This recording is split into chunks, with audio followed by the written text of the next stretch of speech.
E a pauta, claro, está lá na capital federal, em Brasília, por isso que nós já vamos para lá. Acabou agora há pouco a Comissão da Agricultura da Câmara, que fez uma convocação aos ministros do governo Dilma para esclarecerem o teor da medida provisória e por que foi feito desta forma esta iniciativa que acabou, sim, limitando o movimento dos caminhoneiros. A gente anunciou na abertura desta edição que hoje a Polícia Rodoviária Federal atestou que apenas há um ponto de interdição parcial nas rodovias e fica lá em Tocantins. Aí, os parlamentares querem uma convocação do ministro da Justiça e do ministro da Casa Civil. O ministro da Justiça vai comparecer. Agora, o que se aguarda é o ministro da Casa Civil.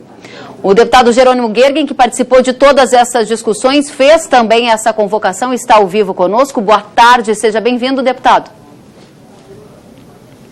Tudo bem, Kelly. Boa tarde a você, aos telespectadores. Realmente foi uma manhã bastante movimentada lá na Câmara, né? E nós tivemos a convocação, como tu falaste aí, do ministro da Justiça, e teremos, talvez até com chance de acontecer ainda hoje, um pouco mais remota essa chance, de acontecer hoje ainda a conclusão da reunião. Se não, na terça ou quarta-feira, nós faremos a convocação, porque ontem, quando o meu requerimento entrou em apreciação, o governo deu um sinal de que queria conversar, né? Nós abrimos essa possibilidade desde que fôssemos recebidos pela Casa Civil e fosse revogada a medida provisória. O governo não nos deu o retorno e hoje tentou, depois desesperadamente, esse diálogo, sem nenhuma proposta concreta.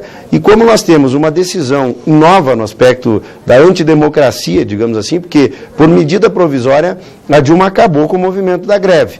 Mas é uma medida provisória perigosíssima, porque contra o índio e contra o MST não vale. Lá no Rio Grande do Sul mesmo, na BR-285, os indígenas trancaram a BR e a medida não vale para eles. E isso colocou o movimento na clandestinidade também, Kelly, porque daqui a pouco vão algumas pessoas que nem são caminhoneiros usar isso, fazer baderna e vão culpar ainda os caminhoneiros. E isto poderá ser usado pelo próprio governo para outros movimentos que são dentro do processo democrático. Então, o debate que nós queremos fazer é de respeito, porque o ministro Cardoso, ele disse que não havia pauta. Havia sim, a pauta foi tratada no início do ano, quando nós ainda estávamos lá no debate da lei do caminhoneiro. Nenhum item daquela pauta foi cumprido, portanto a pauta lá segue até o seu cumprimento. E o governo, como não tem o que dizer para o caminhoneiro, ele simplesmente usou esse argumento político para ser autoritário, ditatorial com esta medida provisória, que agora nós queremos, por respeito ao parlamento, que deu a condição do diálogo, e dos caminhoneiros também, ouvirmos os representantes do governo. O bom de tudo isso é que nós temos, nesse momento, uma tranquilidade para as nossas agroindústrias. Havia uma preocupação muito grande e era por isso que nós queríamos mediar esse conflito, porque senão ficaria um acirramento de ânimo entre governo e caminhoneiros e a combalida economia brasileira ia perder ainda mais do que já vem perdendo. Agora, então é por isso que esse debate agora, de uma maneira impositiva, é fundamental. Agora me deixe entender dois pontos, deputado. O primeiro deles é que sim, foi aceita a convocação do ministro da Justiça, Eduardo Cardoso. Ele vai estar com vocês, principalmente a partir da próxima semana. Essa é a expectativa, dizendo por que foi tomada essa medida e prestando esclarecimentos. Há uma expectativa de que o ministro da Casa Civil também compareça. Esse é um ponto 1. Agora, o ponto 2, é possível revogar essa medida provisória que, na sua opinião, foi ela responsável por deixar mais fraco, enfraquecer o movimento da greve? Bem, veja, primeiro, por que a importância da convocação dos ministros? Para mostrar também que um governo ele não é dono do Brasil, ele tem que conversar com a sociedade. Ele simplesmente não recebe ninguém, então eles virão impositivamente a conversar com o parlamento, que tem uma série de problemas nesse momento, mas é a representação da democracia. Então nós temos que ter essa conversa. A revogação se dá por outra medida provisória. E que nós queremos agora, não é mais o debate da greve. O nosso debate ele é agora com relação ao processo democrático, porque se também nós não nos insurgirmos contra isso, deixaremos o Executivo com condição de fazer medida provisória contra quem ele bem entender. E ele só fará contra quem ele não considera seu aliado. Volto a dizer que poderia, então, fazer uma contra o MST e contra a questão indígena.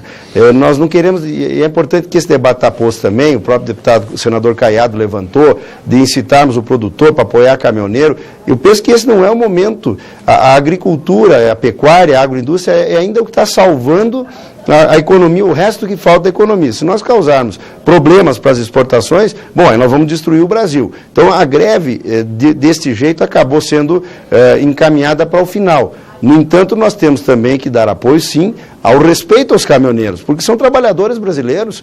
Nós temos que ter a condição de diálogo com esse governo. O governo mentiu aos caminhoneiros, encerrou a última greve sem cumprir aquilo que prometeu. Então agora nós colocamos a bola no meio-campo. A vinda dos ministros, ela cria esse ambiente. Se eles não revogarem por outra medida, nós apreciaremos ela já tramita lá no Congresso, e derrubaremos no plenário. Essa medida nós não vamos, para o bem da democracia, deixar que ela vigore. Não é mais nem o problema do caminhoneiro, é a medida que não pode ser tomada por um governo democrático. Agora, deputado, você fez, claro, um amplo esclarecimento e se referiu também às declarações dos parlamentares que estiveram ao vivo no Mercado e Companhia na edição de ontem, seja ele o senador Caiado, seja o deputado Colato. E naquela ocasião havia, sim, uma divergência de posições. O deputado Colato se colocou contra a greve e queria, sim, um diálogo com o governo para melhorar a situação dos transportadores. Agora, o senador Caiado quis, sim, uma convocação do setor agropecuário para aderir à greve. Qual é a posição do deputado federal Jerônimo Gergen? Neste momento, a greve acabou, melhor que não se continue. Qual a sua posição? A minha posição é clara, o governo precisa construir uma pauta com os transportadores, com os caminhoneiros, né? Mentiu a eles. A greve, no entanto, ela é ruim no aspecto da agroindústria, porque nós vamos ter um problema com o restante da economia que ainda vai bem no Brasil.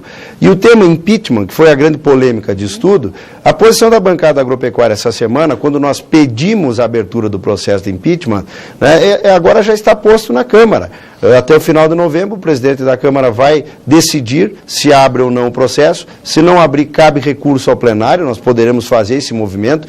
E aí é um envolvimento de toda a sociedade brasileira em apoio ao impeachment ou à renúncia. Mas não a greve da forma como vinha acontecendo, porque senão é caminhoneiro contra produtor. Então eu acho que temos que ter calma, vamos ter estas convocações, vamos ver o que elas avançam, e o fato é que assim nós estamos respaldando os caminhoneiros também. Então eu acho que esse diálogo é fundamental para não piorar a situação econômica. Deputado federal Jerônimo Gergen, a gente agradece enormemente a sua presença ao vivo, saiu da comissão da Câmara, da Comissão de Agricultura, e veio direto conversar ao vivo conosco, em primeira mão, trazendo para o Mercado e Companhia as últimas informações de Brasília. Boa tarde, bom trabalho.